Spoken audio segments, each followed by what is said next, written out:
What's happening, people? Welcome back to another video. Today, I just want to touch up on the World Cup yesterday. I watched the games yesterday. I just want to touch up on that. I want to touch up on Diamante's disaster class. I want to speak about the problems around the club. I want to speak about Hughes, because he's off to Saudi in 2 months. I want to speak on that, and Bradley Barcola. But yeah, big up everyone in the chat. Ian Presland, you must be a new one. I haven't seen you before. Welcome on board. Is Barcola left or right wing? He's a left winger. Just I'll touch on that later in the show. Because I've created two teams I think we should be looking at this transfer window, because you need to take into account next season is going to be another problem with Alisson and Van Dijk potentially leaving at the end of the season. So next summer's going to be a big issue. But for me, Barcola is a left winger, and I wouldn't like to bring him in for the alleged near of 116 million to shoehorn him at the right wing. If you're going to spend that kind of money on him, you need to play him in his preferred position, and that's on the left. But let's speak about Bradley Barcola, and I'm going to put it on the screen. We have it here, and it's from David Ornstein, obviously. Paris Saint-Germain view Bradley Barcola as not for sale, regardless of arrivals, and reluctant to sign a new deal. PSG valued the 23-year-old much higher than 116 million. Man City spent on Anderson, Ramos, Lee, Moani. Exit create squad financial space. Now, on that, David Ornstein tweeted that, but Fabrizio Romano, it's like there's a war going on with Barcola between Ornstein and Fabrizio Romano, because Fabrizio Romano said different. Fabrizio Romano said the notion that he's not for sale isn't true. PSG are looking for the same price as what Diamante is going for, which is around 116 million. So there's a battle going on. So it's all about who do you prefer more of a journalist, Ornstein or Fab? And for me, I prefer Fab. And that's not being biased, because, like I've always said, I don't want, if we're bringing in one winger and it's Barcola, I don't want to see that. I don't want Barcola if we're just going to bring in one winger, because he's not an out and out right winger, and I'm not paying 116 million to shoehorn a player for that price and that quality out of position onto the right. But Fabrizio has always stated that Liverpool have been keen since the summer of 2025, but which was true. It was a toss-up between getting Barcola or Isak, and we went with Isak. So we've always been in contact and always liked Barcola highly, and I think we've done the most groundwork on him between us and Arsenal, who are linked with him if they don't get Morgan Rodgers. But for me, if it's Barcola on his own, I don't want him. But if we bring in a right winger and Barcola is, say, the Gakpo replacement, I'll be all over it all day. It'll be terrific signing if it's a Gakpo replacement for the left. But for me, I just don't want to spend that kind of money on someone to shoehorn him out of position on the right. And I don't know what you guys think. If you just want to leave in the comments, would you spend that kind of money on Barcola to play on the right hand side, or would you prefer to bring in a more natural right winger in, maybe cheaper, and then see what happens with Gakpo? And if Gakpo decides to leave, then you bring in your Barcola. Because all this notion I've seen over and over and over again of people online who, I don't mean to be nasty or nothing, but they're so uneducated. They think they're playing FIFA or Football Manager. Because the names what I've seen people come out with is astonishing. There's a new toy now. There's a new toy on the market, and his name is Antonio Nusa. Oh, he scored a wonder goal yesterday against the Ivory Coast. And everyone's ranting and raving about him. Bring him in, bring him in, bring him in. Bring him in for fucking what? You want to spend money on Nusa because he's a new shiny toy. You probably haven't watched the fucking. You probably only watched clips on YouTube of him. He's not a right winger, and bringing Antonio Nusa to the club doesn't make any sense whatsoever. For one, he's a left winger. For two, he's a similar age of Rio Engamoa. 3, he's going to be blocking the path of Rio Engamoa, and Rio Engamoa needs to sign a professional contract in a couple of months, because I think he's only got like 2 years left on. So if you bring a Noosa in, I can't see Rio signing a new contract because Rio won't want to fight it out with someone his age for the left wing spot. So you need to bring someone more that experience, more than a Noosa. So bringing Noosa in, it doesn't make any sense because he's the new shiny toy. People are not deep in it and looking at to positions. They're just seeing him as a winger, then going, yeah, he can do for the right. When in reality, football is not played like that. Football has never been played with that. But because he's a shiny new toy, he scored a wonder goal in a World Cup. He's had a decent World Cup. People just want him and just go on to stick him on the right. Then you're gonna hinder his career, which isn't fair on such a young player. And is Nusa even better than Rio Engamoa now? Has he got more potential than Rio Engamoa? I don't think he has. I really don't think Nusa has better potential, and I don't think there's much difference in talent-wise right now. So this Nusa notion needs to get put in the bin straight away. Big up beans on toast, brother. How are you, mate?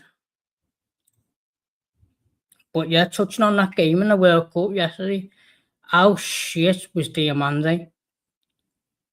I think Liverpool. Liverpool is so good because there's been new rumours coming out that Liverpool pull the plug and wasn't willing to go with RB Leipzig's price tag.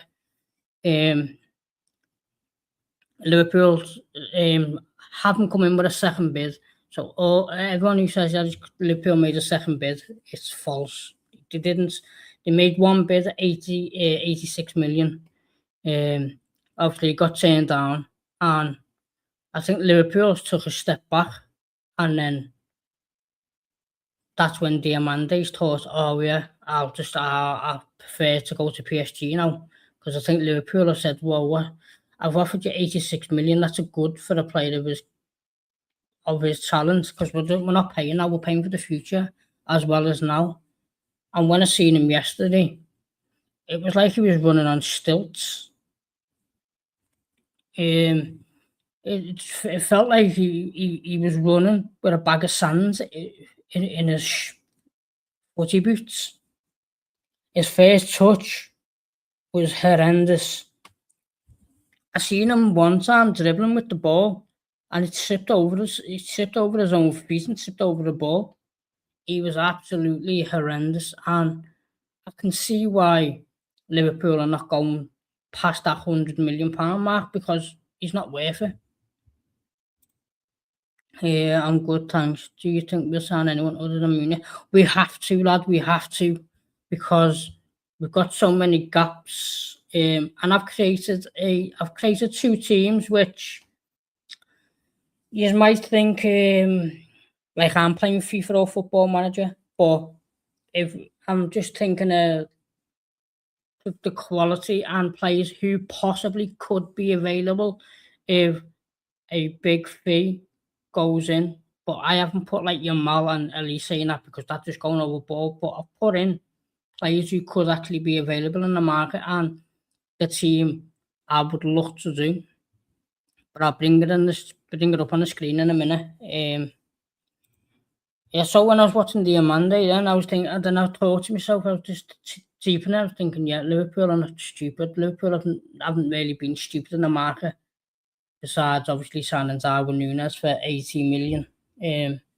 But other than that, Liverpool are not stupid, and if Liverpool will walk away if you think you're trying to take the piss out of them. But for me, do we need Diamande? Probably yes, because I think he will become world class. Do you know what I mean? Not taking away his performance yesterday. On a like serious matter, I do think he's going to be world class in like say maybe 5 years.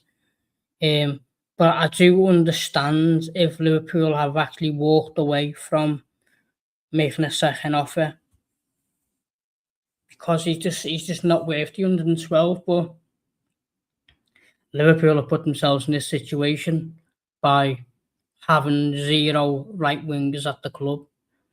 And I've seen people like bringing El Zazuli from Betis. Again, he's not a right winger. Just spoke about Nusa, he's not a right winger. Barcola, he's not a right winger. So everyone's just throwing names out, but not actually fucking knowing where they play on the pitch. It's like when you get that when you're playing a five-a-side game and you go, fucking, you're dead tall. I'll just throw you centre back. That's what people online are doing. They're not actually deep in everything, and even just taking the time away, going online, a little quick Google search.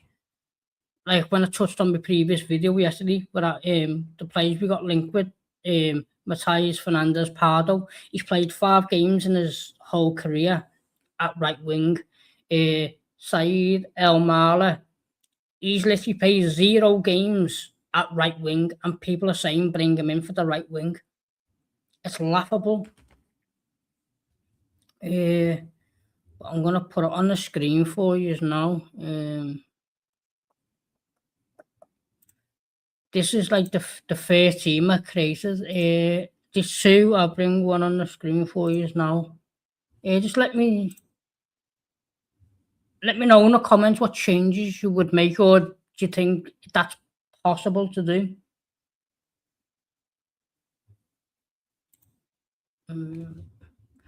That's the team I went for. Alisson in goal, he's still our player. Kirkes, Virgil, Jackie, they're already our players. But I put Coyote at right back because I like Coyote.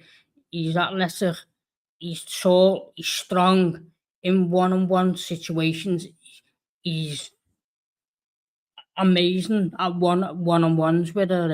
You can't take him on easily. Not just that, he's very, very good aerial defensively, and he can get forward. He's actually all right going forward. People don't give him the credit he deserves going forward. Coyote, but that's a right back, and he's still only 21, which he's got a lot to improve in. I went with Szoboszlai and Tchouaméni, and I know Tchouaméni might be a big signing, but this is the situation we're in.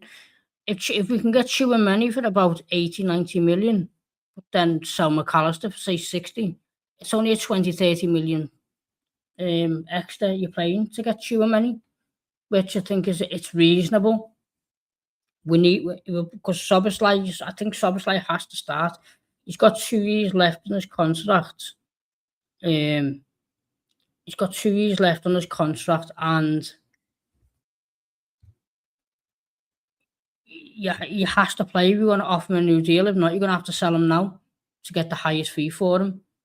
So I just don't. I don't like Gravenberch myself. I don't think Gravenberch is good to start at. I like Gravenberch as a backup to Szoboszlai, but I don't like Grav starting. So I actually went with where Szoboszlai is like a bit more attacking and defensive. That's why I brought in Tchouaméni, because Tchouaméni can just sit between the back four, and he can anchor in that defensive midfield role. Obviously, Florian Wirtz, I done Rio because I think people are underplaying Rio. Rio's going to get more game time than last season. I think Rio's going to start more games. I think with the Bayern Munich links, and Bayern Munich apparently going to put in an offer and Liverpool rejecting it, I think Rio and Areola have spoken about his role next season. I think he's going to play a more of a role, and I think Rio's better than Gakpo. Obviously, you got Isaac, and then I went with Ryan from Bournemouth because I want an out left winger. I'm just sick of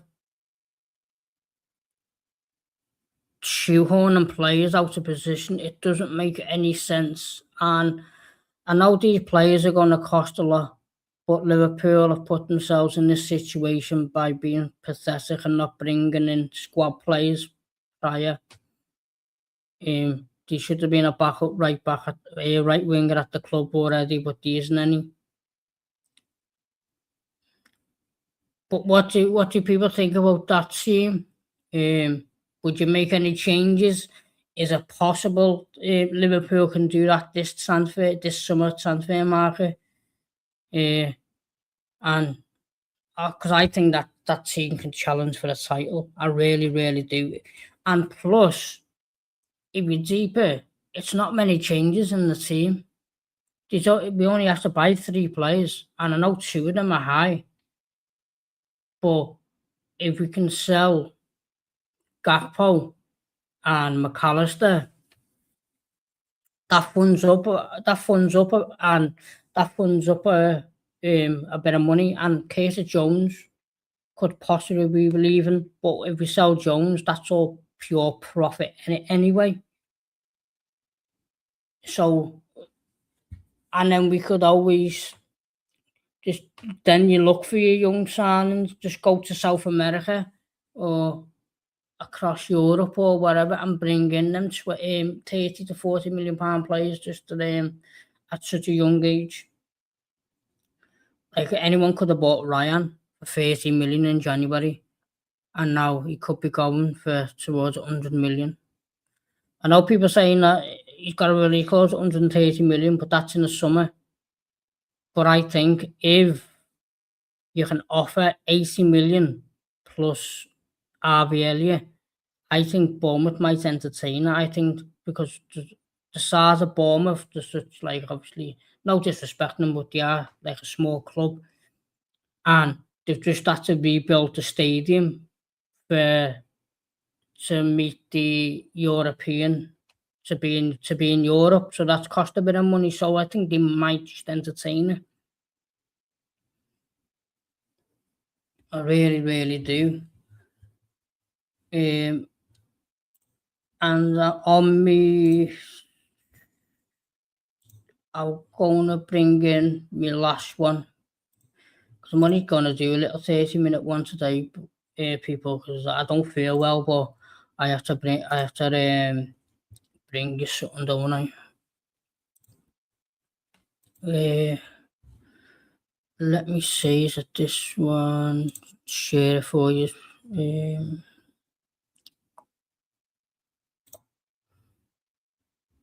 Where are we? There's my other one here. So obviously Alisson in goal, because you can't change it. I've still gone with Kirkers, Virgil, and I still went with Xhaka. And I'll tell you the reason why I've went with Xhaka and not Leone or a new centre-back, because Liverpool don't operate and never have operated with spending 60 million euros on a player to play second fiddle to someone. If you can name me in the chat a player, because I know you can't, who Liverpool brought in to be backup to someone.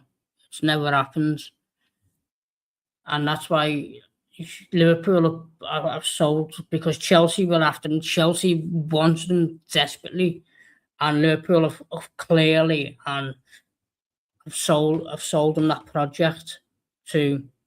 If you sign for us, then you be starting alongside Virgil next season, and that's one of the reasons why I think that he chose us over Chelsea in January. The project we've sold him and the transfer fee we paid for him, we haven't paid that much just to be back up. So Jack, I think he's nailed on to take the Canate's position. But then I went outside the box and I went with someone, Javaro Reed. This guy, he's going to be an excellent up and coming player in a couple of years. Um, he's very pacey. He's very good at going forward, and I just think I think you could get him for about 25-30 million. I really do. And he's obviously a better footballer than Coyote. But Coyote I think Coyote as a natural right back suits us more with Sobo in midfield. But if Reed plays, then you could swap Sobo for Grav or Boadi for Grav with Reed, because Reed's more technical. Reed is a better technical player than Coyote, but Coyote is one of them old, like, fashioned right backs where Reed's more technical.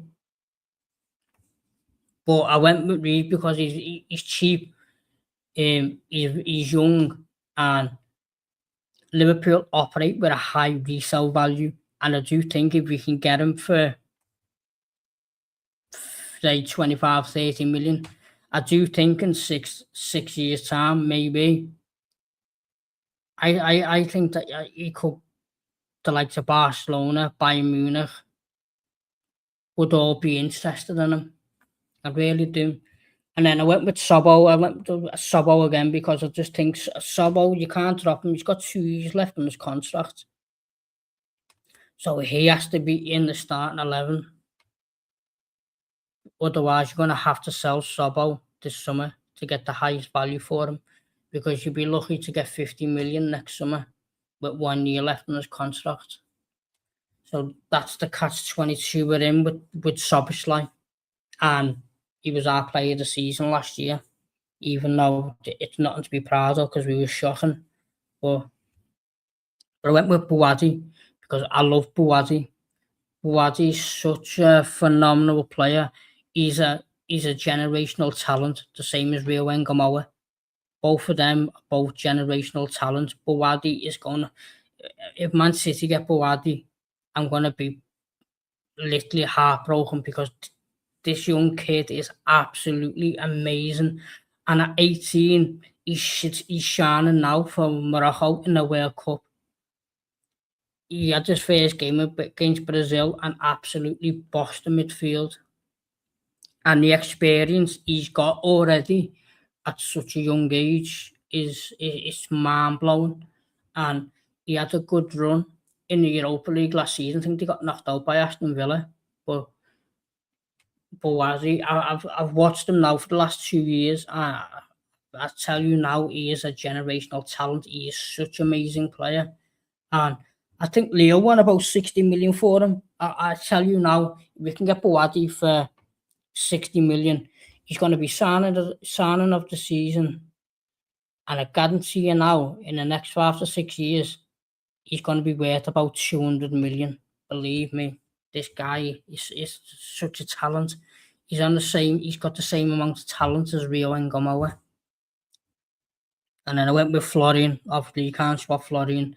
He was a record signing before Isaac come in. And I went with Rio again because Rio is a generational talent, and this is what I'd do. This is not this is me as the Liverpool manager. Not Areola. I went with Rio because he's a generational talent. He's best in Gakpo. And Munoz is. I know Munoz is predominantly left, but I just don't think Munoz will take Rio's spot. Munoz can play along the back three, the front three, sorry. So I think, and you got to be careful of Isaac's injury. So I think Munoz is going to be playing more centrally until TK comes back. But we don't know how long. I know he's meant to be back Boxing Day, but you don't know when he's going to be back to fully fit, do we? So I think Munoz has come in just to be that backup striker until TK comes back. And then this could be a mad one. I went with Hendrick because my right winger, I prefer them to be left-footed, so they can come inside, and that's how Liverpool have played for the past God knows how many years, and that's what FSG and that's what Edwards and Hughes have returned back to, trying to get that left wing, that left-footed left winger. I know they wanted Diamande, but I think that for me, I think Diamande was going to play both sides. But with Hendrick, you can't do that because Hendrick can't predominantly play on the right. I know we always played right before, but over the course of a season, Rio and Gamo is going to be wasted on the right. But Hendrick, I know he's going to cost a lot of money. But like I keep saying, people, Liverpool have put themselves in this situation. Liverpool have put themselves in a situation, so Liverpool just need to go and pay extra because I'll give you an example. What do you prefer to do? Pay 20-30 million over the asking price for Minter, or would you pay 20-30 million over the asking price for Hendrick? That's what you got to look at. And for me, I'd rather pay 20-30 million over the asking price for Minter for Hendrick than pay 20-30 million over Minter. Minter's worth, I'd say 50 million, realistically 50 million. Brighton are looking between 70 to 80 for him. I think Hendrick is worth about 100 mil, but I think we could get him for like 120, 130. But I know it's a lot of money, but the owners have to do it. You have to do something because it's their fault. They've put him in this situation by not planning, and they've left themselves in that situation for next season because we can't wait till next season. But maybe get Hendrick on loan could be a better solution, which is more realistic. Hendrick on loan, and then in January, use your 6 months of scout until January, and then go and get your right winger in January. As a member, Hendrick for 6 months. Hendrick goes back to Madrid, and the right winger comes in, because next season we're in the same situation. There's a big possibility that Alisson can leave and Virgil van Dijk leaves, and there's no one at the club right now who's good enough to fit in and automatically come in with Alisson or Van Dijk. Mohamed Ashley is not good enough to come in to take Alisson's spot, so we have to buy a new goalkeeper next summer if Alisson goes. And there's no one at the club. Leone's not good enough to come straight in to take Van Dijk's spot. So we're going to have to buy a goalkeeper and a centre-back, and they're going to cost a lot because you need world-class goalkeepers and centre-backs to replace Alisson and Van Dijk. So everything needs to be done this transfer window.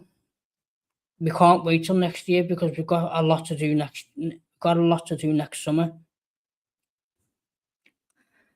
So I've just got a feeling that we're gonna go back to the old 2016 to 2018. I really do. I just don't think FSG, Mike Ledwidge or Richard Hughes have got it in them to do what they can. I think we're fucked. And this notion of the players we're linked with is absolutely fucking disgusting. I think we won't win another league title for years now, for a good 5 years. But that's it, because I don't think FSG are gonna do what I want them to do. I think they're gonna fucking shit the pants and just go for fucking 40-50 million pound players like a Minter. Minter's a good player, but he's not Liverpool level. He's just not Liverpool level. And I just can't see FSG doing what we need to do, because I don't trust them. I don't like them. I want them to fuck off out of my club. I can't stand FSG, but everything, all the holes what's in this team now, they need fixing this year, because there's going to be two major holes in goalkeeper and defender next summer. So we can't wait till next summer, and that's the biggest issue. And my next biggest issue, what I want to speak about, is Richard Hughes. Why are Liverpool still employing Richard Hughes when he's fucking off to Saudi next month, or a month or 2 months? For me, is Richard Hughes even asked? Is Richard Hughes being that committed in bringing the right players at Liverpool? I don't think he is. I just think he's a complete fucking wanker. And Liverpool should have just got rid of him and got a new sporting director while the World Cup was on, or before the World Cup started. Because Richard Hughes is a complete fucking wanker. He's going to Saudi in a month or two. Is he doing overtime, staying up late to get world class players at the club? I don't know. I know we had to do overtime with Isaac. You had to do overtime with Wirtz. But now we were after Diamande, and that's all fucked up. Did he put as much energy in getting Diamande as he did when he got Wirtz and Isaac? I'm unsure. I think he's set an alarm. When it comes to 8 o'clock at night, turns his phone off and goes to bed and doesn't do overtime, because he knows that he's fucking off to Saudi in 2 months, and Liverpool allowed him to take over. Liverpool allowing him to be in charge of the club's future plans, knowing he's going, which doesn't make any sense. It doesn't make any sense to me. You're giving someone to be in charge of your future at the club, but that fella is going in a month or two. Just doesn't sit right with me. It's fucking weird. I think we should have just, soon as Slot went, he should have just fucking helped him carry his bags out the door and went with him. And then just got a sport, and that even get like a Schumacher. Schumacher come in and he revolved the midfield when he got Grav McAllister. And then, man, you should have got a little Schumacher, just take over bought Schumacher back, take over this summer, and then study hard for the correct sporting director, rather than keeping a man who knows that he's leaving. That makes more sense to me. It makes more sense to me to do that, but that's what I would have done myself. I would have got Schumacher back for a couple of months, and like he done with McAllister and that, and then studied on a proper sporting director. But instead, they're keeping a man on to take care of your future, who's going in a couple of months. It's fucking strange behaviour by Liverpool. But that's FSG for you. They're fucking scumbags anyway. They're a bunch of fucking scumbags, and as soon as they sell up, they're fucking better. But yeah, that's bad. They're my points today, people. But I'm gonna wrap up there. Just because I don't feel well. I fucking flew up all night, but I just tried my best to give you something. But before you leave, can you just please like and subscribe? Like I always say, it costs nothing. And it just helps me get my channel grow, and I can interact with you. And, uh, and I'll be back tomorrow morning, about 9 or 10. But I'll definitely be back, even if I'm not well, I'll still be back. But on the way out, just smash the likes, and if you haven't subscribed, just please subscribe. And I'll see you in the next one. Up the fucking Redman.